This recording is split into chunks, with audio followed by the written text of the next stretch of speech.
Ito ang mga araw ni Noe. At kung paano ang mga araw ni Noe, gayon din naman ang pagparito ng anak ng tao. Para sa atin, ano ang pinakamapanganib na bagay? Ito ay pagiging sobrang abala sa buhay hanggang sa puntong nakakalimutan natin na malapit nang dumating si Jesus. Sa Mateo chapter 24 verse 37 to 39, nasusulat, at kung paano ang mga araw ni Noe, gayon din naman ang pagparito ng anak ng tao. Sapagkat gaya ng mga araw bago nagkagunaw, sila'y nagsisikain at nagsisiinom, at nangag-aasawa at pinag-aasawa, hanggang sa araw na pumasok si Noe sa daong, at hindi nila nalalaman hanggang sa dumating ang paggunaw, at sila'y tinangay na lahat.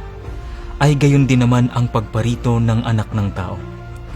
Noong panahon ni Noe, ang mga tao ay abala sa kasiyahan sa buhay, nagpapakasasa sa pagkain, pag-inom, pag-aasawa at pagdiriwang. Sila ay nalubog sa mga gawain ng mundong ito, nilamon ng makamundong mga bagay hanggang sa punto ng pagkalimot sa Diyos. Walang nakinig sa babala ng Diyos. Sa huli, dumating ang baha at bukod sa pamilya ni Noe na 8 katao, lahat ng iba ay namatay. Ang nakakatakot ay ang ating kasalukuyang panahon ay may 3 pagkakatulad sa mga araw ni Noe.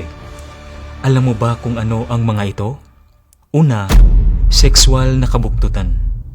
Sinasabi ng Genesis chapter 6 verse 2 na nakita ng mga anak ng Diyos na magaganda ang mga anak na babae ng mga tao. At sila'y nangagsikuha ng kani-kaniyang asawa sa lahat ng kanilang pinili. Ang panahon na ating ginagalawan ngayon ay ipinagdiriwang ang sexual na kabuktutan at imoralidad. Ang sex mismo ay hindi masama o di mabuti. Ito ay isang magandang pagsasama na nilikha ng Diyos para sa isang lalaki at isang babae upang magsama sa loob ng kabanalan ng kasal. Gayunpaman, ang ating makasalanan at likas na kalikuan ng sangkatauhan ay nagtutulak sa atin na magsagawa ng mga sexual na gawain sa labas ng hangganan ng kasal. At ang ating kultura na nahawaan ng kasalanan ay sumusubok na mag-udyok sa ganitong kilos sa labas ng mga hangganan ng pangako ng kasal.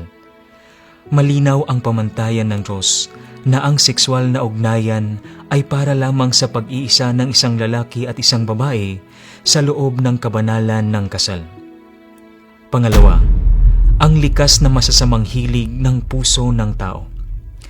Sinasabi ng Genesis chapter 6 verse 5, at nakita ng Panginoon na mabigat ang kasamaan ng tao sa lupa at ang buong haka ng mga pag-iisip ng kanyang puso ay pawang masama lamang na parati. Nabubuhay tayo sa isang panahon kung saan ang pag-iisip ng mga tao ay patuloy na nilalamon ng kasamaan. Ang propetang si Isaias ay nananaghoy. Sa aba nila na nagsisitawag ng mabuti ay masama at ng masama ay mabuti, na inaaring dilim ang liwanag at liwanag ang dilim, na inaaring mapait ang matamis at matamis ang mapait. Ito ang panahon na ating ginagalawan. Nabubuhay tayo sa panahong ang pagpapalaganap ng Ebanghelyo ay kadalasang binabanggit na masama, habang ang mga awiting nagpupuri sa imoral na pag-uugali, droga at kahalayan ay ipinagdiriwang. Ito ay isang panahon na nagpapalito sa mabuti at masama, at ang masama ay kinikilala bilang mabuti, at ang mabuti ay kinikilala bilang masama.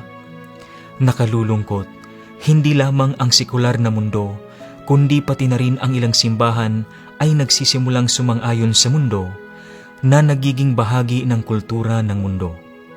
May ilan na nagsasabi na sila ay mga Kristiyano, ngunit ang kanilang pamumuhay ay hindi nawawala sa sekular na mundo. Isa sa pinakamalaking pagkakamali na maaari nating gawin ay ang paghahambing ng ating mga buhay sa ibang mga Kristiyano. Ang ibang mga Kristiyano ay hindi ang pamantayan, kundi ang salita ng Diyos. Kapag nagsimula tayong suriin ang ating mga sarili batay sa salita ng Diyos, mabilis nating mapagtatanto na bilang mga Kristiyano may ilang bagay tayong hindi dapat panoorin, musika na hindi dapat pakinggan, at mga pagkilos na hindi dapat natin ginagawa. Malawak ang katiwalian at karahasan. Sinasabi sa Genesis chapter 6 verse 11, "At sumama ang lupa sa harap ng Diyos, at ang lupa ay napuno ng karahasan." Sa ngayon, ang bawat antas ng lipunan ay punong-puno ng katiwalian at karahasan na nakapagpapaalala sa mga araw ni Noe. Napansin mo ba kung gaano karahas ang ilang electronic games? Narinig mo na ba ang musika ng mundo na marahas na masama? Ang mga plot at eksena sa mga pelikula at palabas sa TV ay lalong namarkahan ng madugong karahasan, paghihiganti at pagpapatuloy ng kasamaan. Ang mundo ay nababalot ng karahasan mula sa maliliit na labanan hanggang sa malalaking digmaan katulad ng mga araw ni Noe. Noong panahon ni Noe, ang mga tao ay lubusang nakalimot sa nalalapit na paghuhukom katulad ng ating henerasyon. Nang talagang dumating ang baha, napagtanto nilang huli na ang lahat. Ang pinakataimtim kong panalangin ngayon ay, Panginoon, tulungan mo akong manatiling mapagbantay. Buksan mo ang aking mga mata at tainga upang makinig sa iyong mga salita, upang makilala kita sa iyong pagbabalik. Amen. Mga kapatid, kung hahanapin ninyo ang Panginoon ng buong puso, makikita ninyo siya. Madalas tayong namumuhunan ng maraming enerhiya, oras at pagsisikap sa paghahanap ng mga bagay, paghahanap ng mga tao, paghahangad ng kayamanan, paghahanap para sa emosyonal na katuparan, at paghahanap ng iba't ibang anyo ng pagkilala. Gayunpaman, ang lahat ng ito ay pansamantala.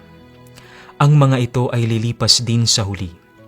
Ngayon, gusto kong ipaalala sa iyo na hanapin si Hesukristo kaysa sa mga bagay ng mundong ito. Sasabihin mo ba ang amen para dyan?